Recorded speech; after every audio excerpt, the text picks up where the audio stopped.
Okay, good evening everyone, and welcome to the first consolidation session on W301. My name is Dr. Tim Price-Brown, and I am an associate lecturer on W301 in the Southwest and also in Ireland. This evening, even though the heading says we're going to cover units 1 and 2, we are in fact going to go up to units 3 and 4 as well. It's just that for some reason I didn't put those at the top of my slides, and I'm hoping that it will cover most, if not all, of the issues that you've addressed so far, particularly in relation to your first TMA. And I think that it's important at the beginning of this course that we recognize now that land law is essentially registered, or is registered in its objective, but we should also be aware when we go into practice that even though most land in the UK is now registered, there are in fact pockets of land that remain unregistered, and this is for all sorts of reasons, but usually it's because it's been in the same hands for a period of time that that started before registration began to be compulsory in the early 90s. Excuse me. So you would have come across by now the idea that we have gone through the different legal estates, and you have, I hope, understood why we have titles to property: freehold, leasehold and commonhold. And it's in registration that we find easy access to understanding the nature of titles in property. So we know that if a piece of land is just freehold, then it will say so on the property register. But if there is a lease carved out of it, then there will be a second title to the property if it is a lease that requires registration. That's one that's longer than 7 years. And that the property therefore will have two titles attached to it, one freehold and one leasehold. And really the nature of registration is to give us a quick and easy overview of the property itself and where it's located, because the property register will be accompanied by a plan, and on the whole these plans are accurate, although there are some plans going back over 20 years which can be a little inaccurate, and when property is sold, a surveyor might be involved to give some sort of common sense approach where there's only maybe a few feet in difference between the register and the reality.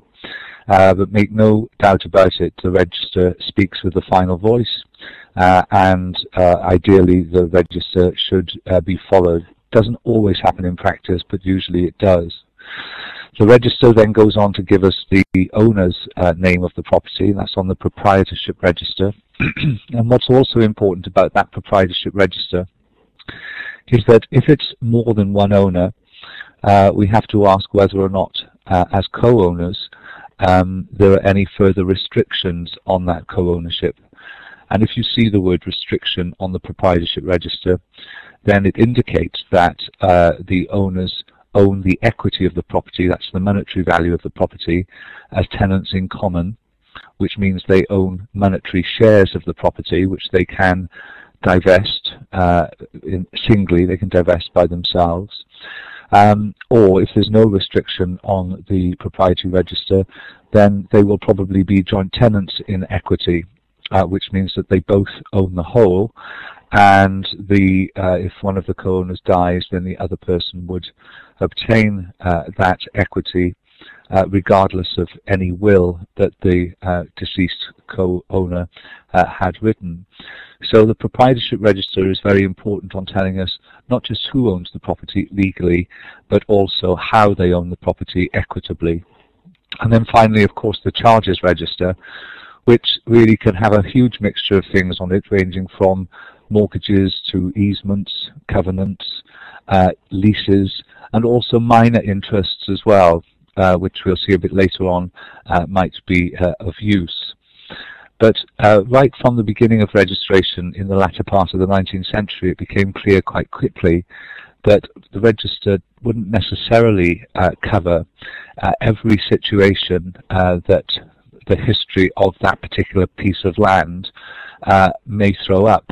And even though it wasn't intended to cover it at the time, because cohabitation wasn't as widespread as it is now, certainly the need for overriding interests includes those people who perhaps have moved in with somebody and they have not got a legal title to the property because they're not on the proprietorship register, but they have made a sufficient contribution to the property, either directly through paying for the mortgage or indirectly through paying for other domestic bills, to result in them having an interest in that property, and as a result of that with occupation would have an overriding interest. So this is an interest that binds the property regardless of that interest being noted on the register.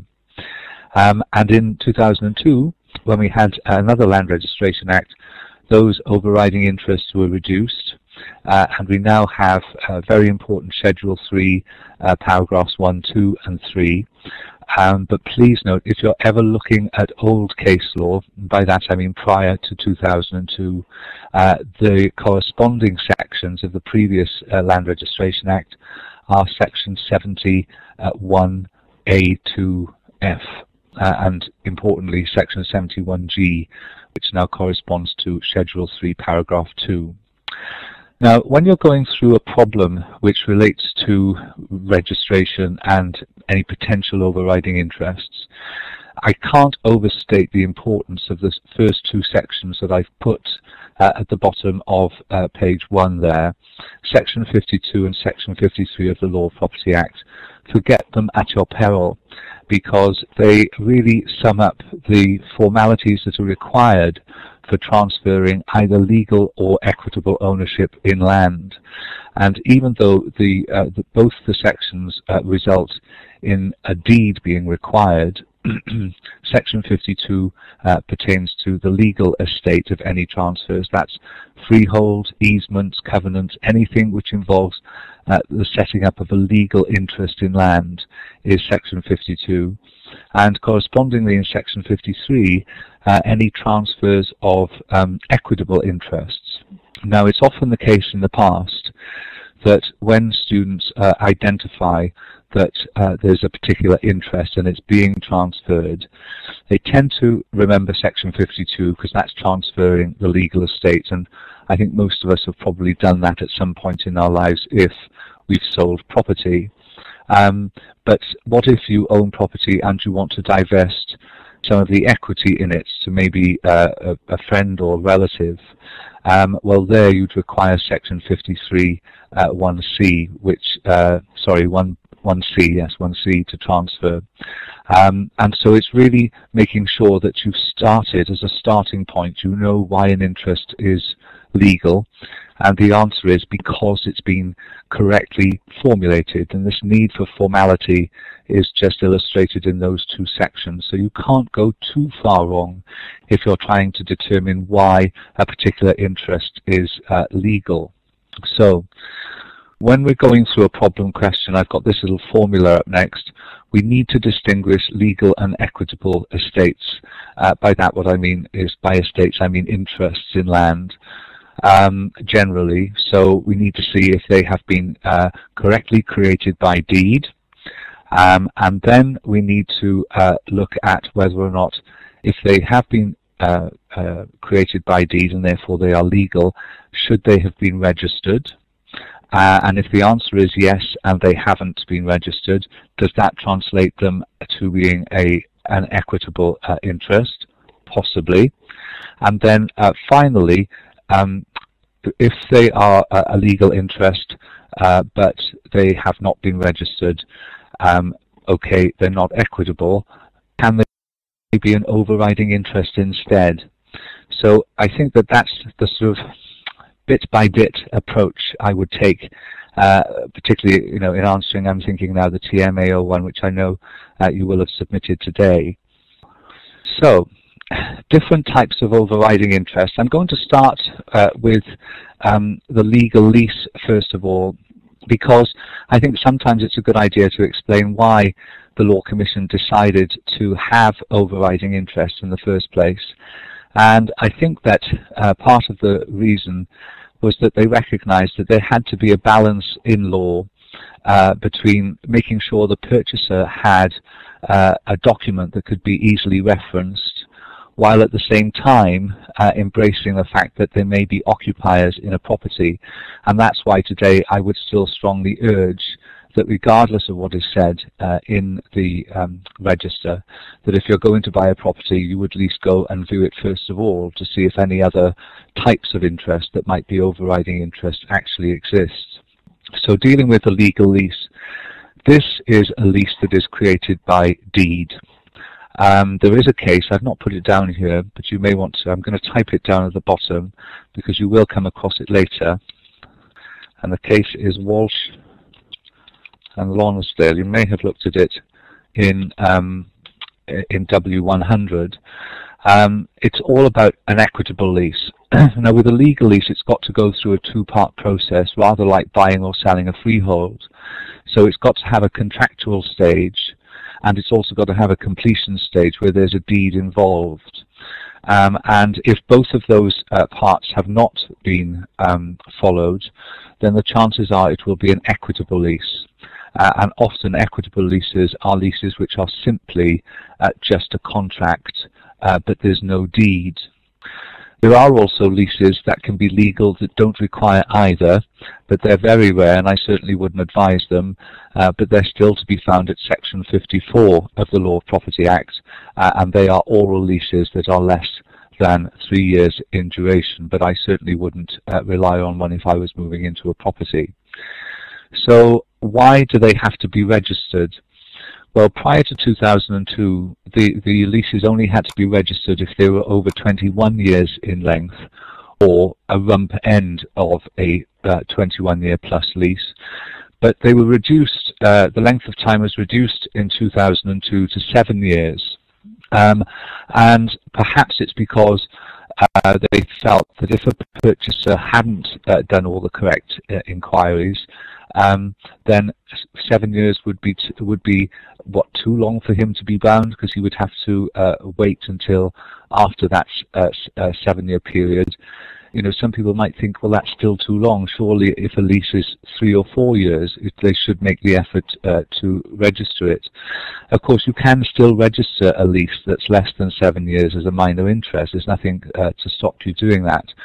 But the reality is that 7 years was just felt to be that time where it was a balance between the purchaser but also the person occupying the land. So I'm not saying it's random, but 7 years in other areas of land law, for instance, landlord and tenant obligations, seems to be a cut-off point between what is considered short-term and what is considered long-term. So that's why I say at the bottom of the page there, caveat emptor, and the reasonableness of the let the buyer beware. You will have a contract when you purchase land, and one of the standard conditions will say that the property is sold without occupation, and you'll also have prior to contract property information form which the vendor will answer, and one of the questions on there is anyone in your property over the age of 17 who would have an interest in this property? But as we'll see a bit later, ignorance can sometimes be bliss when answering that particular question. So if I can move on. I'm leaving the juicy one for the last one because Schedule 3, Paragraph 3 deals with legal easements. And these again are usually created by deed, but note there they can also be acquired by something called prescription, which you'll see a bit later on is where you actually use an easement for a certain period of time, and that period of time is 20 years. So if, for example, you were walking over somebody else's land for a 20-year period and you had not been given permission, and you did it without force or without secrecy, you could end up with an easement, and that easement would be an overriding interest even if you hadn't registered it. Why are legal easements overriding? Well, I think part of it is to do with the fact that when you purchase property, you go and make an inspection of it. And one of the things that Schedule 3, Paragraph 3 states there is that when you go to inspect the property, the easement should be obvious and should be used within 12 months prior to the purchase. So you can feel relatively safe, I suppose, if somebody has not been using a right-of-way 12 months prior to the purchase, that they will not be able to hold that easement as being legal and as an overriding interest. Again, why do we have this as an overriding interest? It's a balance between the purchaser and the land use. You must remember, we live on a small island with lots of people on it. Easements and covenants are key to ensuring the efficiency of land use, and that's why Schedule 3, Paragraph 3 exists. Now, the one I think that most people recognise, and there's always so much case law on it, is Schedule 3, Paragraph 2. And this is a situation where all of those out there who are cohabitees prick up your ears, because it means that if you have made a contribution to your partner's house and you are in occupation of that house, and say your partner went off and obtained some sort of finance that was charged against the house, you may find that you have an overriding interest in relation to that subsequent charge on the property.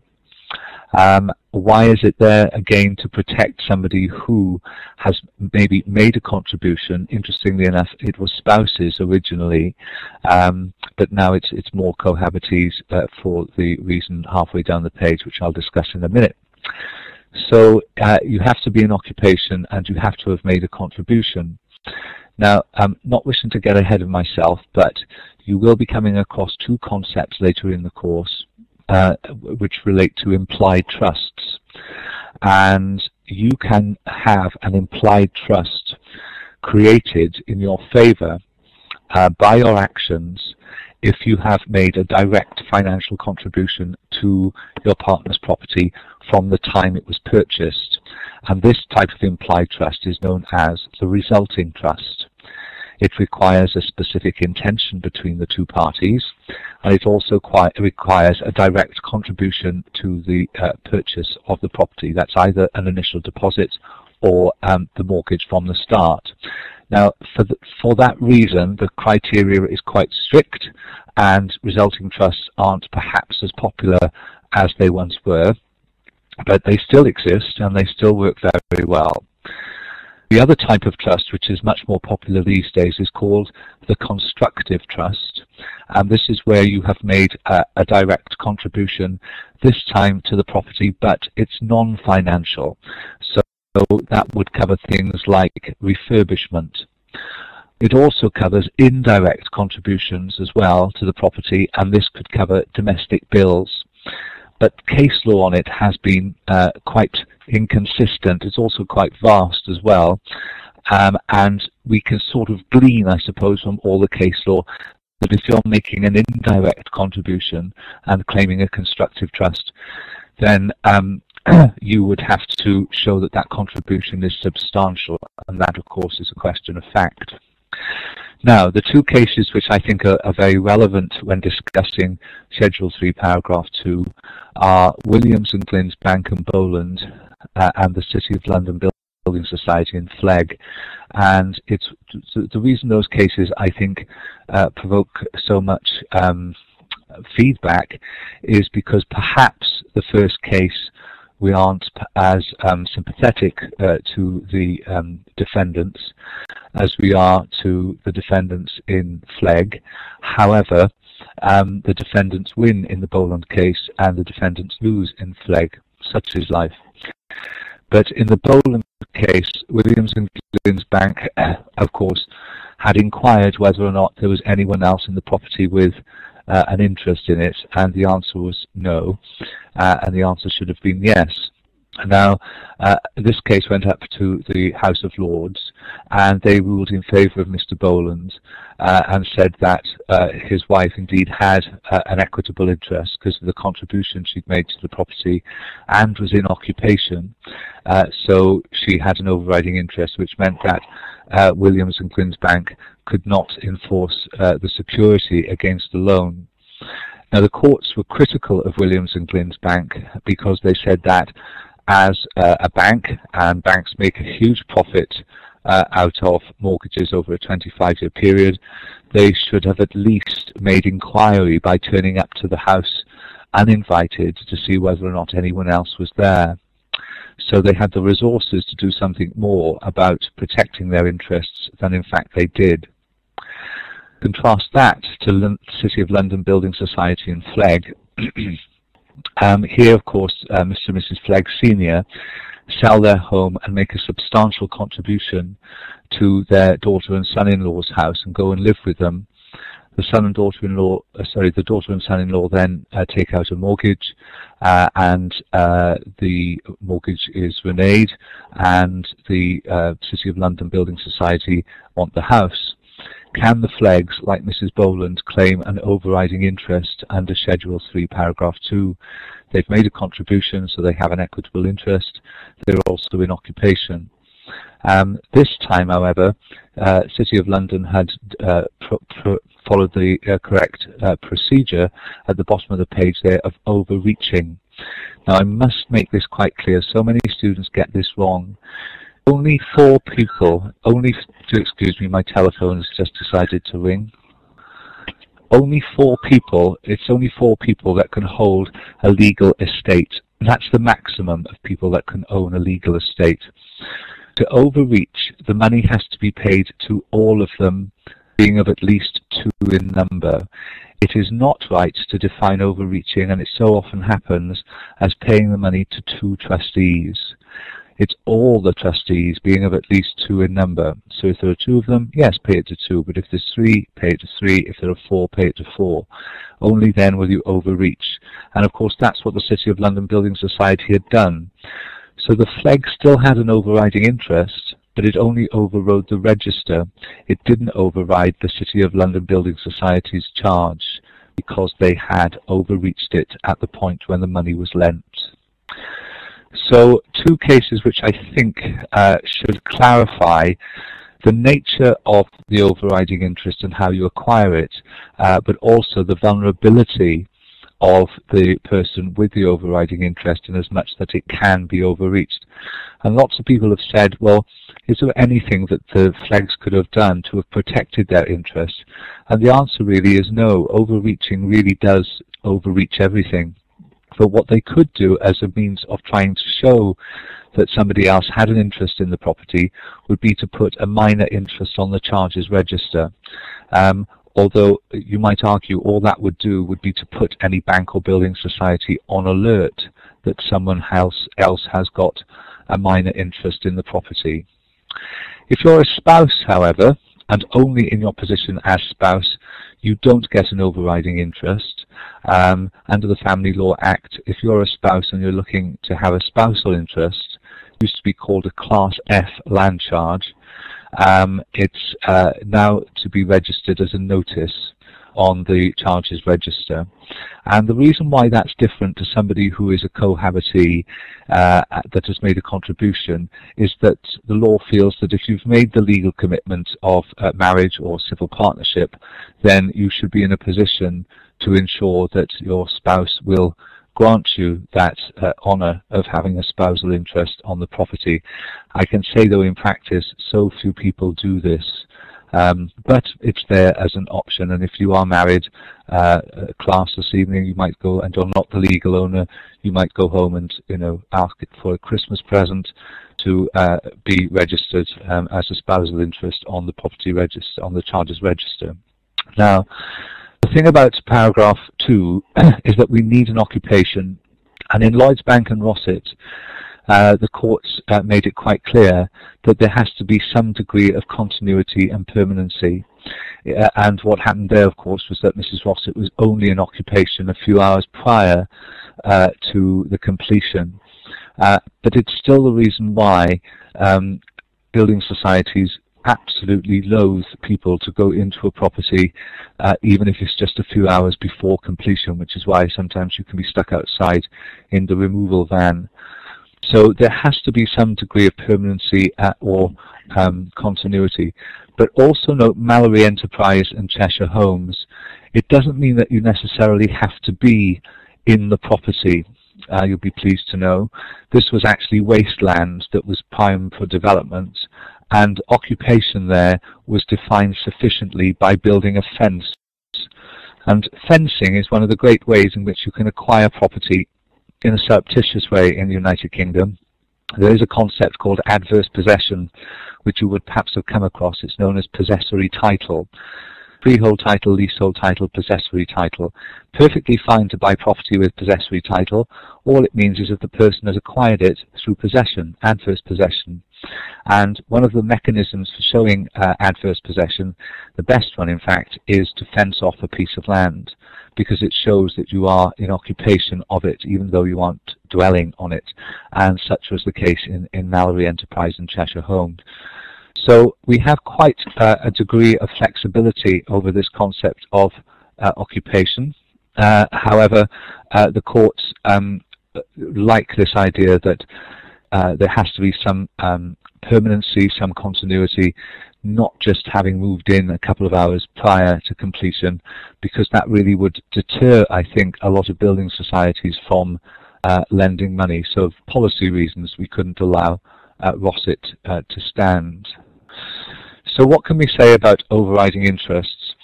Well, as I've said already, Schedule 3, Paragraph 3, Schedule 3 really is a developing concept, because prior to 2002, all legal easements would bind. Now, and of course, all leases would bind, but there were fewer of them, because they would be the ones over 21 years, not the ones over 7 years. So by definition, there would be fewer leases prior. Can I just say one thing though about leases? If you have a legal lease and it's less than 7 years and you've not registered it because you don't have to, then it will be an overriding interest. If your lease is over 7 years and you've not registered it, then it will not be valid, it will not bind a purchaser. So you might think, well, what else can I do? Can it qualify as an equitable lease? And the answer to that question, I think, has to be yes, it can, because you haven't fulfilled all the formalities of registration. So if it's an equitable concept and you're in occupation, then it would be still an overriding interest, but under Schedule 3, Paragraph 2, rather than Schedule 3, Paragraph 1. And the other side, which is the downside for the person claiming it, is that they would have to show that they're in occupation. So leases, easements, these are concepts which, when you see them first of all, you think, oh, well, they might be just one type or one procedure. But in fact, when you look into them a little more deeply, they can be several devices, several procedures, and that will affect the way that they are illustrated on the register or not, if they turn out to be overriding interests. I've mentioned this already, but I just want to confirm. Registration and overriding interest balances the needs of conveyancing and fairness, recognizing equitable contributions that are difficult to register, and that's why the purchaser must have responsibility for those overriding interests. People think that it's quite random, this procedure of overreaching, and I have some sympathy with it, but I believe that the reason why the formula is there is that the safety in numbers, two heads are better than one, all those sort of platitudes that one can mention, but it means that two people have at least had a conversation about receiving monies for their particular property.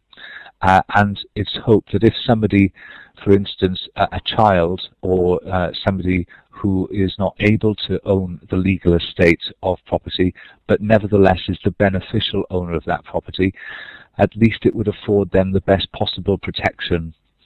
So I think that's why the overreaching machinery is there, and I think when used properly, it can get the best results. We use the flag case perhaps to just be a little provocative and say, well, look, sometimes it can overreach people that, you know, don't deserve it. Well, one could also argue that maybe it's not responsible to put a lot of money into someone's house and not take legal title or have a legal interest in it. That's the other side of the argument. Now then, one of the other things that you'll have done in the first few units are fixtures and fittings, and this concept of what is property as defined by Section 205 of the Law Property Act. And I've often found it quite odd that the definition of property is so far back in that act. It's as if, you know, at some point they decided, oh, I suppose we better give it a definition. But I think that when we're looking at what constitutes property, corporeal and incorporeal hereditaments at the bottom there can substantially affect things like value. The corporeal hereditament really speaks for itself. It's the body of the property, and that's where we have our fixtures and fittings issue, because a fixture constitutes part of a property, a fitting of course doesn't. But incorporeal hereditaments can also affect the value of the property positively and adversely. So of course they need to be checked as well. So if, for instance, I manage to buy a nice house in the country and I've got fishing rights, that would be something that's an incorporeal hereditament, the fishing rights, riparian rights, and that would add value to my property. But also I could have a situation where my house is in a conservation area, or my house has a particularly restrictive covenant on it, such as you cannot alter the inside or outside, or you can only use this property for a certain purpose, and that can have a detrimental effect on the value of the property.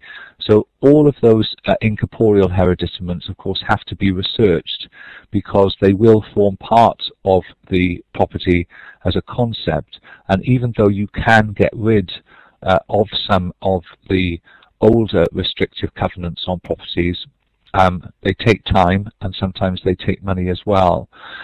So these things have to be researched prior to purchasing. Now, in terms of fixtures and fittings, this is a developing concept, and as I say, fixtures constitutes part of the property, fittings don't. And Barclay and Poulet, I think, put down the best formula, but only as a starting point when you're looking at this. If it came up as an exam question, it's not the end point. And it basically said you look at two things. You look at the degree of annexation and the purpose for annexation. And I think these days the purpose is probably even more important than the degree of annexation. And I say that simply because increasingly you can buy things that traditionally would have been deemed without doubt a fixture, for instance a fireplace, where in fact in a lot of modern houses you can buy an easily screw-inable fireplace from B&Q, which can very easily be taken away. So I think the purpose for annexation is very important. But I would only use that case as a starting point, because very importantly, Danecourt and Gregory, in addition to the purpose and degree of annexation, we have to look at whether or not the fittings constituted a design element. And in that case, the garden was sold as a neoclassical garden. If that happens, if your estate agent does that and calls your garden a themed garden, beware, because the purchaser might think, gosh, that was sold as a themed garden, everything in it will now become a fixture, when in fact, generally speaking, garden ornaments are just fittings. So make sure that your estate agent is quite genned up on that if you ever sell a house where one of your rooms or your garden is sold as a theme, because that can change the status of the fitting. Any problems at all in terms of whether or not something is a fixture or a fitting, use the special conditions on the back of the contract. And this is a small point, I think, that some students fail to grasp, but it's literally half a paragraph, I suppose. but just mention that fact that on all contracts for land there are special conditions on the reverse, and those special conditions will clarify if something is a fixture or a fitting. And the other thing to say about fixtures and fittings is that only the fixtures are taxed with stamp duty, so fittings aren't. So if you're buying a house on the cusp of stamp duty at 1%, £250,000, say the house is worth 255 or 260, some people are quite imaginative and will say that they're paying 250 for the house and paying 5 to 10,000 for things like fittings, carpets, curtains, whatever. I think that's probably the maximum you could get away with without the stamp office sort of having alarm bells ringing. You certainly couldn't buy a £1 million house, were you lucky enough to be in that position, and 250,000 for the fixtures, 750,000 for the fittings. I think a few raised eyebrows would occur there. Now that's the end of the formal pages, but there is one thing that I just wanted to review with you about title and about freehold and leasehold concepts. There are 3 types of title in the UK of which you should be aware. The freehold, the leasehold, and of course the common hold.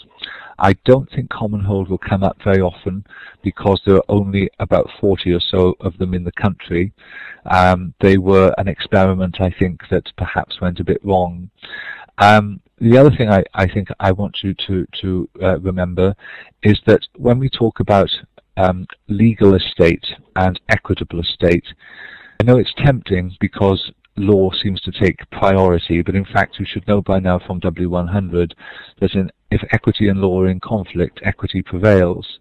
Equity is superior law, and that is why when it comes to the monetary value of the property, it's in the equity. That's why we call it equity, and not in the legal estate. So you can be the legal owner of a house and have absolutely no monetary interest in it at all, and you can hold it on trust for a third party, and trusts are something I think which are just coming in to start now, looking at express trusts before we go on to look at implied and charitable trusts and all the delights of that. So that's 2 things that I wanted to mention. So I think what I would like to do now, because it's just coming up to my 40 minutes, is to open this up and to see if anyone has got any questions that they would like to ask me. So don't be shy. Any questions that you've got? First of all, did you all understand, or would you like me to review anything that I've said? Rona. Hi, Rona. Let's put you on. Hello? Oh. An implied grant of general land or of an easement or what? An implied grant of what? Oh, sorry. Oh, right. Do beg your pardon. Yes, sorry, I missed that bit out. Prescription or under an implied grant. Okay.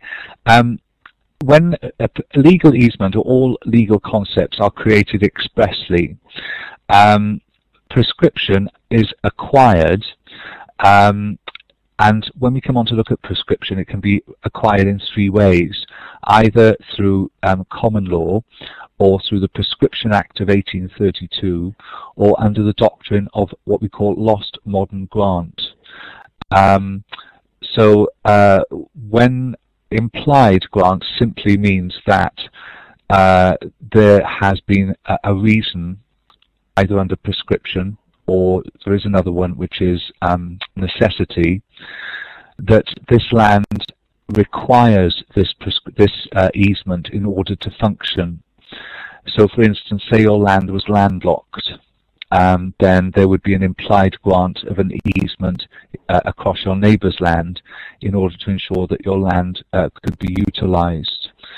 So that's an example of an equitable implied grant of an easement. Under the concept of prescription, there is a more specific grant, which is the doctrine of lost modern grant, and all that means is that you've been using it for such a long time that the law has decided to imply that you've used it from 1189, which is the time when time began in legal purposes, for legal purposes. But implied grant is simply that you've not followed the correct legal procedure, but the law will infer or imply it anyway. The landlocked example, I think, is probably the better one there to define it. Okay, any other questions? Did you find it all clear? Has it helped? Are you worried at all about your first TMA now, or do you think, because I noticed that a lot of it is covered in your first TMA. Thank you, Carol. No? Well, look, I'll give you my email address, which is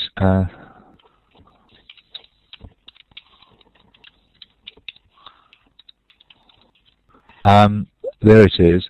So if you can think of anything from this evening's consolidation exercise, I'm not opening myself up for general knowledge for the rest of the course, but if there is something about which you can think, then please let me know. Now, my next session with you is next Wednesday evening at 7:30, and we're going to look at Units 6 to 9, which is the establishment of a trust. So, so if you want to let me have any questions on that, I'd be quite happy to sort of. The reason why I'm saying this is because I can mold my notes. I've already prepared for it, but I can mold my notes so that it will cover some specific issues that you might have in preparation for next week. Okay then. Well, thank you all very much for coming this evening. 24 is the largest group